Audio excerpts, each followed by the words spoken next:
Este es mi saludo desde Cuba a ti, a Lucía.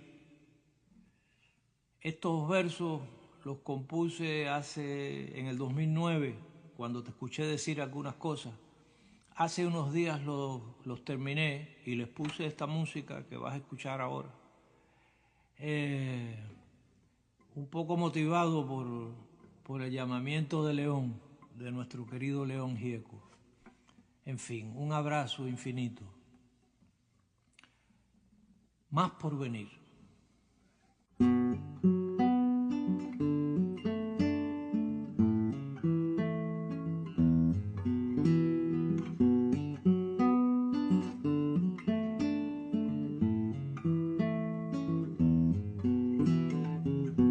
El daño que me hiciste se fue por donde vino, se fue por donde vino.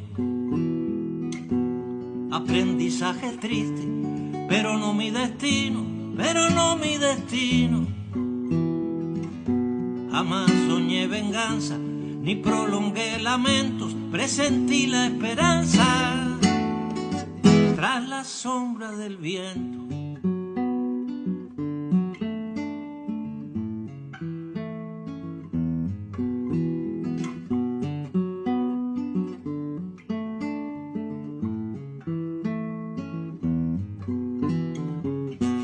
Y me crecí de todo, lo bueno y lo terrible, lo bueno y lo terrible,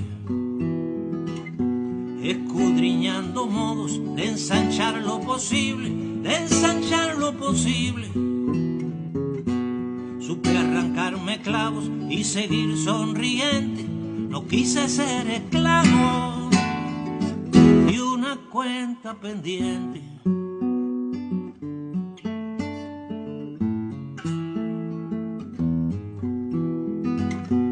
La vida se hace breve para hacerla mejor, para hacerla mejor.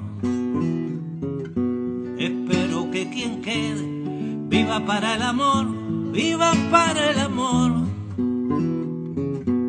La vida fue a mi lado por donde supe ir, la vida fue pasado, pero más por venir.